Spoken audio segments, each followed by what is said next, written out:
My name is Louise Dawson, and I'm pleased to say that I am the Managing Director of the company DefibsPlus.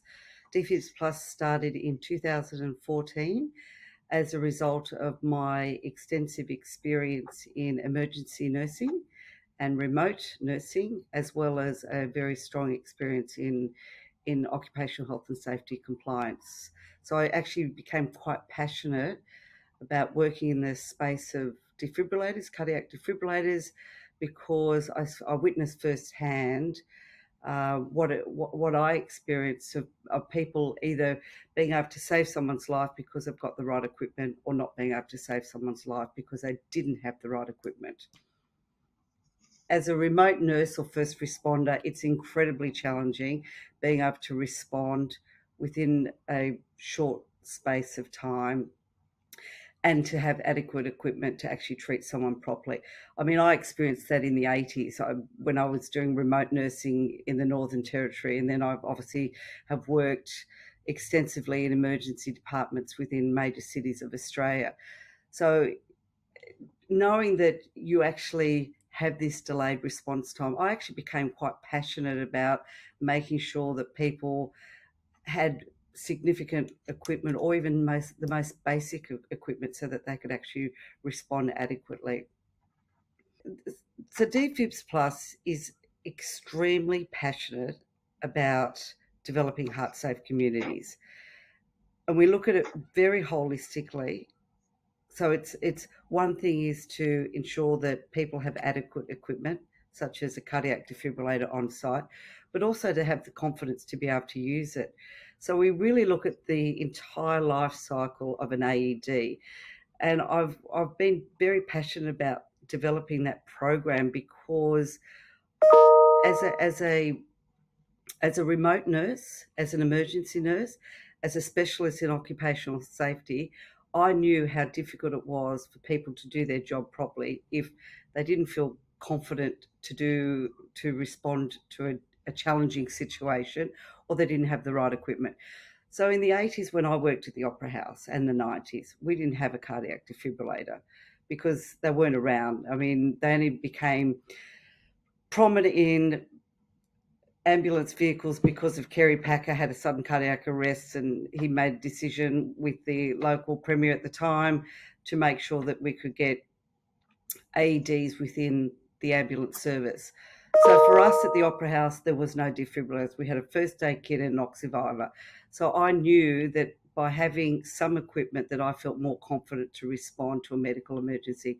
And yes, we did. We had sudden cardiac arrest, we had heart attacks, we had people that fell from heights and so on. So it was so I realized that for myself, even as a trained person, that I still was challenged by knowing what to do in the event of an emergency. So I became passionate about, well, what does it mean to think on your feet? So I know that thinking on your feet, even as a trained eye, you actually need to continually keep abreast of what you're doing, constantly raising the awareness, constantly pushing the boundaries of knowledge. So to translate that within the community and to see how the untrained eye is extremely unconfident and almost too fearful to even step in to have a go, to actually make that first step. I knew, and I actually felt that our company has a responsibility to actually work within communities to say that they can, and they can do it very simply. And one of the key aspects of this is, if you have equipment on site, you can actually save a life, as in an AED. But you also need to make sure that with that AED, someone feels confident to use it. And the last thing you also want to create is some false hope, that someone says, well, the machine's easy to use, you just got to turn it on. That's very true. However, when someone's panicking, all logic goes out the window. I'm also don't want to take it to the point that everyone has to become a paramedic to be able to use an AED. So there's a a bridge that has to be made between the untrained eye and the qualified first responder. And that's what it means to build heart-safe communities, to actually go out there, teach people that they can, follow very simple steps: awareness, awareness, awareness, building confidence, confidence, confidence through repetition, increase exposure around the knowledge and understanding what, in this situation, what a sudden cardiac arrest is, what does it mean to defibrillate, what actually happens to the heart rhythm, how can we make a difference. So I've seen firsthand how that is translated into communities where they have become confident to have a go. So the HeartSmart program was developed. Starting again, the HeartSmart program was developed because we understood communities, despite being trained in first aid, some people train, other people's not. Sometimes people's first aid certificate expired. The hesitation that people still had in feeling confident to respond to a sudden cardiac arrest. I saw that happening for a number of years, and in particular within tourism within Australia, where we've actually rolled out defibrillators within caravan parks at a national level and state by state level. And I saw, people either communicating to me verbally, via emails, at conferences, telling me that I'm still too nervous to use a defibrillator. I said, okay, let's sort this out. So I wanted to again fill the gap of someone who might be a first aid trained person, or someone who hasn't renewed their certificate, and someone who actually isn't first aid trained. So we thought, well, if we develop a HeartSmart program that's suitable for everyone, so the goal is to get as many people signed up to the HeartSmart program. It's 20 minutes, it's free, it's a Monash Paramedicine University endorsed program. So it has the expertise of a university who specialises in teaching paramedics. So it was very important for us to get that credibility behind the program so that people could see the value in the program. So we've rolled out the program at a national level. It's actually even gone overseas. It's been positively received, and the feedback that we've received is that it's very easy to do, it's very easy to follow. They didn't realise how confident they could become in just learning how easy it is to respond to a sudden cardiac arrest. Following on from that, we've actually had a number of medical emergencies in the last 6 months, where a 4-year-old, 8-year-old, 14-year-old's been saved using a a 4-year-old, 8-year-old and 14-year-old's been saved using a cardiac defibrillator as a result of community members not only investing in an AED, but also taking the time to ensure that they felt confident to use it by doing the HeartSmart program. We had a lot of parks who were given 50% subsidy from the government to buy an AED. They still didn't want to invest in it. And it was only when there was these incidences where the machines were used, the industry is now saying, I can't imagine not having one.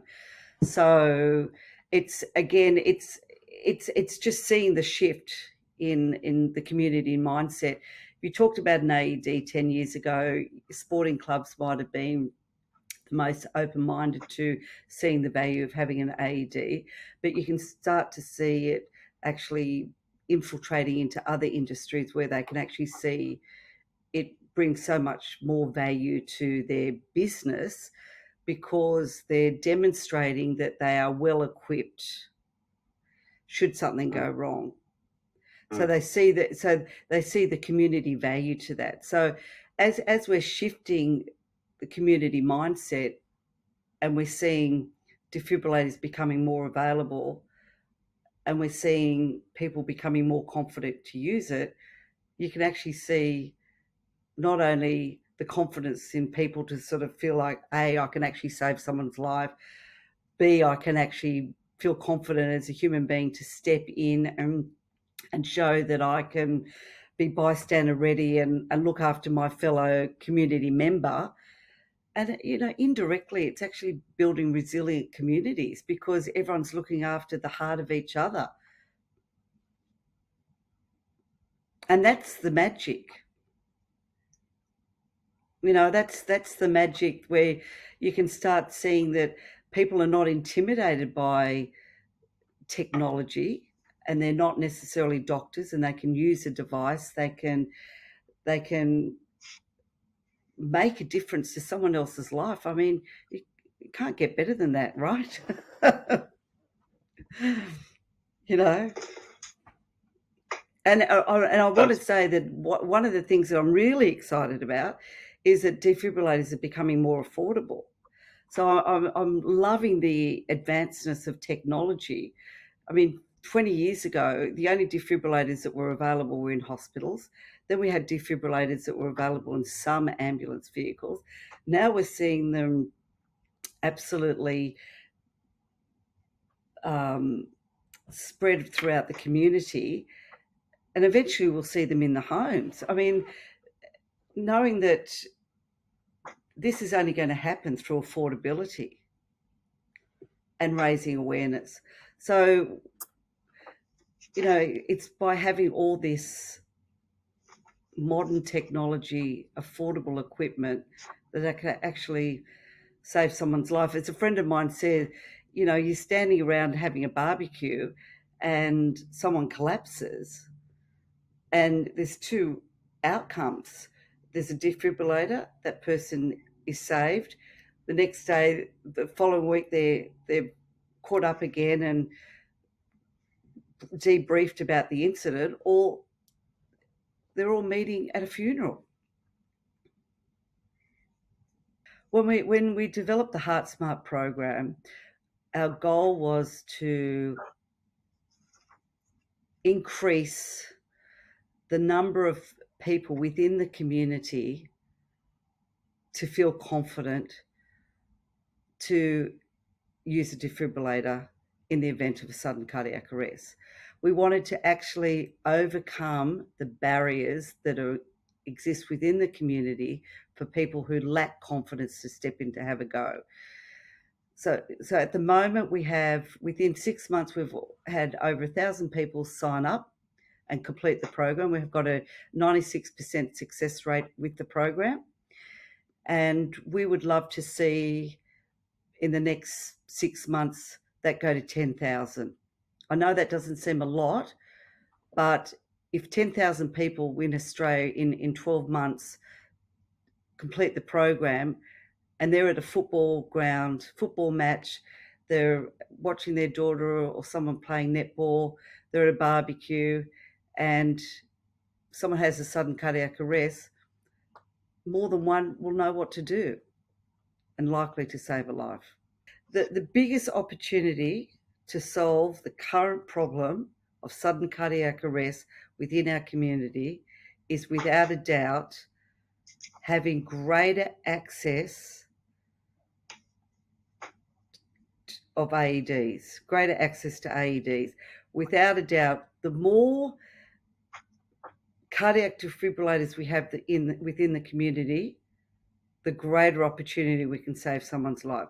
Now, it's great to see AEDs in Bunnings, Woolworths and Coles, but 70-80% of sudden cardiac arrests still happen at home.